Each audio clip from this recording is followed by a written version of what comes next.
ये एक आरएसएस और इसका जो चाल है मुसलमानों को भ्रमित करना, चाहे वो समाजवादी पार्टी हो, चाहे वो कांग्रेस पार्टी हो, चाहे जो भी दल हो, ये मुसलमानों को डराना चाहते हैं। वो काम बीजेपी की करते हैं और ऊपर से मुसलमानों को तोहमत देना चाहते हैं। ये बताइए, अभी महाराष्ट्र में जो है समाजवादी को ले लिया जा रहा है, पीडीएम न्याय मोर्चा से हमारे जो है एमआईएम के नेता वहाँ बैठे हैं, उनको क्यों नहीं लिया? तो हमारे विधायक है, क्यों नहीं लिया जाता? सांसद भी हैं, तो उनको नहीं लिया जाता। ये एक हिंदुस्तान में जितने भी आरएसएस, चूंकि चाहे समाजवादी हो, चाहे भारतीय जनता पार्टी हो, चाहे कांग्रेस, जो भी दल है, सब में आरएसएस के लोग बैठे हैं। स्वागत है, मैं दुर्गेश। दोस्तों, इस समय फूलपुर में और फूलपुर का विधानसभा चुनाव जो है वो होने वाला है।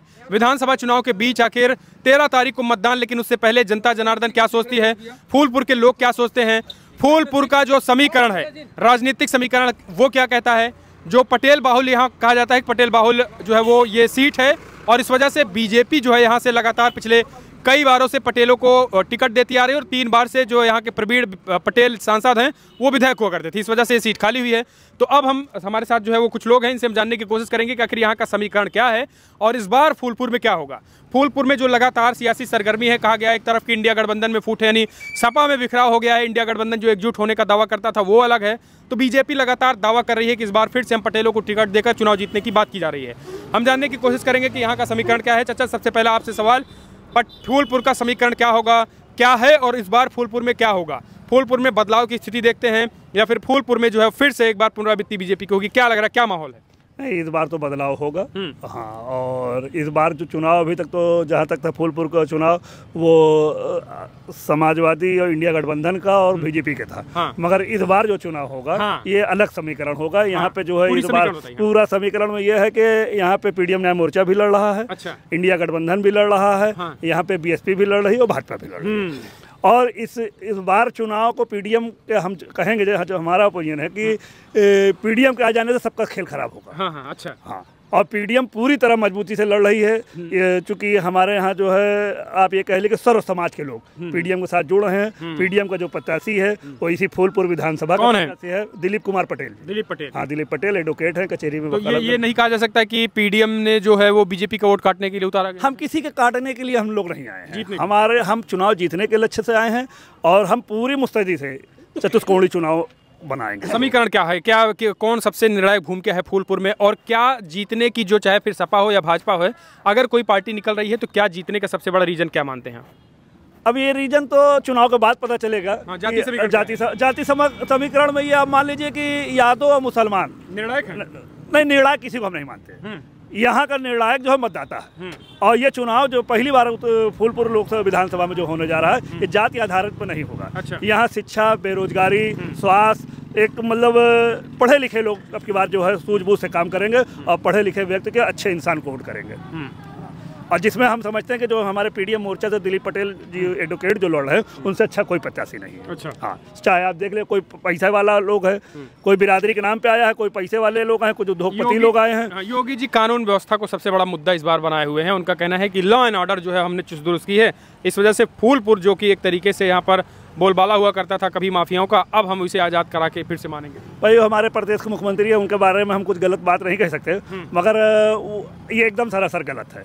हम उनका सम्मान करते हैं, जो हमारे प्रदेश के मुख्यमंत्री हैं, मगर उनका ये बयान एकदम गलत है। ये एक जाति विशेष, एक धर्म विशेष के खिलाफ जो है वो अपना सारा काम करते हैं, सारा फोकस करते हैं। बाकी ऑर्डर पे कहीं कुछ नहीं है। अगर ऐसा होता तो बहराइच में दंगा ना होता।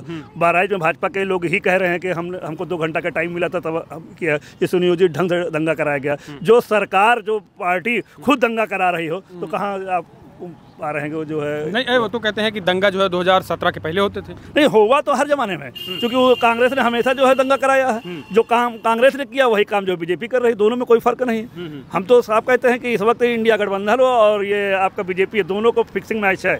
आप टीवी पे बैठ जाइए तो सिर्फ यही 2 दल के लोग दिखाएंगे, क्योंकि उनको योगी जी को भी मालूम है, भारतीय जनता पार्टी को भी मालूम है कि हमको कहाँ से फायदा होना है, और वही समाजवादी को भी फायदा है। ये समाजवादी और भारतीय जनता पार्टी दोनों लोग मुसलमानों के अंदर दहशत पैदा करके ये अपना उल्लू सीधा कर रहे हैं। और एक चीज आपको बता दें कि समाजवादी पार्टी जब तक भाजपा के गोद में खेलती रहेगी तब तक जो है यहाँ सत्ता परिवर्तन नहीं होगा। या अखिलेश हम खासकर अपने माइनॉरिटीज के लोगों को ये बताना चाहते हैं कि ये दोनों की मिली भगत है। ये दोनों लोग जो है हमको डरवा धमका करके बीजेपी के हाथ में सत्ता देना चाहते हैं। हम अपने माइनॉरिटीज के लोगों से ये कहना चाहते हैं कि वो डर और खौफ से निकल करके पीडीएम न्याय मोर्चा के साथ में हमें, और हम तब देखेंगे पीडीएम मतलब क्या है? पीडीएम का मतलब ये है पिछड़ा दलित मुसलमान।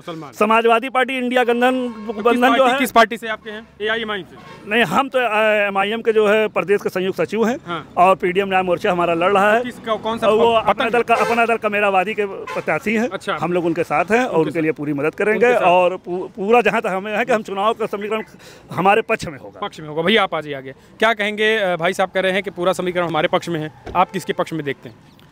देखिए, जो वोट मिलता है व्यक्ति का व्यक्तिगत व्यक्तित्व होता है, जाति समीकरण होता है और माहौल होता है। ये 3-4 फैक्टरों पर उसकी हार जीत निश्चित करती है, कोई व्यक्ति हो अपना। तो यहाँ क्या कौन सा फैक्टर काम करेगा?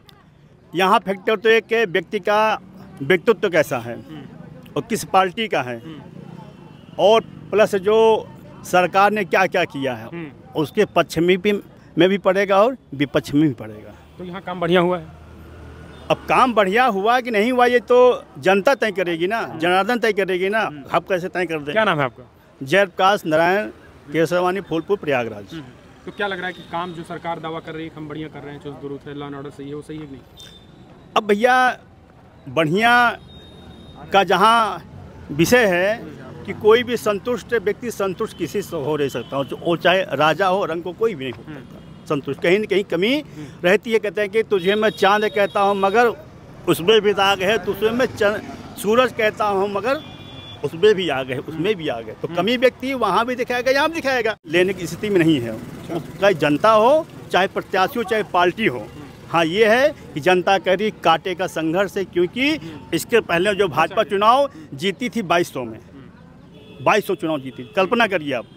तो यदि हमको समीक्षा करना है तो back to basic, back to Ramayana, अर्थात हमको अपने को समीक्षा करेंगे कि कैसा कैसा चुनाव था। जो भाजपा यहाँ चुनाव जीते थे माननीय प्रवीण पटेल जी, वो मात्र 2200 वोटों से जीते थे। भैया आम आदमी से पूछो आप क्या माहौल है? आम आदमी का देखिए बहन जी आएंगी और जो अगर आप ए और बी टीम का अगर फर्क करते हैं तो यहाँ समाजवादी के बहुत सारे लोग हैं। उनसे हम पूछना चाहते हैं कि सिर्फ एक बात का जवाब दें कि अगर अमित शाह का इशारा नहीं था तो जम्मू कश्मीर में क्यों लड़ने गए? ये समाजवादी बताए। जहाँ पे अक़लियतों की एक क़यादत खड़ी है। बहुत सही सवाल। ये हमारा हम हर सवाल का जवाब आपको दे रहे हैं कि अभी जम्मू कश्मीर लड़ने चले गए अखिलेश यादव, जिनकी नोटा से भी कम वोट मिला है। वो क्यों गए लड़ने के लिए? सिर्फ इसलिए गए कि अमित शाह के सहारे पे गए, भारतीय जनता पार्टी के सहारे पे गए चुनाव लड़ने के लिए। और वहाँ पे मुसलमानों की क़यादत को कमजोर करने के लिए गए थे अखिलेश यादव जी। तो असली बी टीम कौन है उसकी बात छोड़ दिए। ये एक RSS और इसका चाल है मुसलमानों को भ्रमित करना, चाहे वो समाजवादी पार्टी हो, चाहे वो कांग्रेस पार्टी हो, चाहे जो भी दल हो। ये मुसलमानों को डराना चाहते हैं। वो काम बीजेपी की करते हैं और ऊपर से मुसलमानों को तोहमत देना चाहते हैं। ये बताइए, अभी महाराष्ट्र में जो है समाजवादी को ले लिया जा रहा है। पीडीएम न्याय मोर्चा से हमारे जो है MIM के नेता वहाँ बैठे हैं, उनको क्यों नहीं लिया? तो हमारे विधायक है, क्यों नहीं लिया जाता? सांसद भी हैं तो उनको नहीं लिया जाता। ये एक हिंदुस्तान में जितने भी RSS, चूंकि चाहे समाजवादी हो, चाहे भारतीय जनता पार्टी हो, चाहे कांग्रेस, जो भी दल है, सब में RSS के लोग बैठे हैं। और RSS के लोग ने ये फैसला किया कि हिंदुस्तान से मुसलमानों की क़यादत को कमजोर करना है। ये सबके मिली भगत है। अगर मिली भगत नहीं है तो हमको MIM की नहीं अपने साथ देते। हम इस हिंदुस्तान के रहने वाले हैं। हिंदुस्तान हमारा मुल्क है, किसी के बाप का मुल्क नहीं है। ये हमारा मुल्क है, हम यही हैं। हम अपने हर हिंदू मुसलमान को भाई मानते हैं। तो हम सब एक हैं। ये डर और खौफ निकाल करके जो है हम लोग जो है इस वक्त आवाम से हम ये बात कहना चाहते हैं। हिंदू मुस्लिम एक तक बताइए आप कि ये मुल्क जो है हमारा अमन का मुल्क है। हम सब इसी मुल्क के रहने वाले हैं और यहाँ कोई ना इत्तेफाक नहीं। जो RSS, ये जो भारतीय जनता पार्टी के लोग जो ये पैदा कर रहे हैं, ये अब एकदम नहीं चलेगा। तो अखिलेश जो है वो मानते हैं वोट कटवा? अखिलेश तो RSS के एजेंट ही है। वो उनके अंदर अगर आप पैर उतार लीजिए तो पता चल जाएगा क्या है वो। दोनों दिखाओ फ्रेम में लगाओ चाचा, एक भगवाधारी एक AIMIM वाला, तो हिंदू मुस्लिम एकता बनी रहेगी। हिंदू मुस्लिम एकता इस हिंदुस्तान में बना रहेगा। अखिलेश और योगी अगर जितना चाहेंगे खराब करना उतना ही मजबूती से हम इस हिंदुस्तान को, उत्तर प्रदेश को मजबूती से पकड़े रहेंगे। यहाँ अमन चैन कायम रहेगा, नहीं करने देंगे। अखिलेश कह रहे हैं ये ओवैसी बी टीम है। भाई देखिए, ये तो हम इस बात का फर्क करते हैं कि आज हिंदुस्तान में एक बात बी टीम है और हम ऐसे ही बी टीम चाहते हैं जो अपनी बात लोकसभा विधानसभा हिंदुस्तान में कह सके, बोल सके।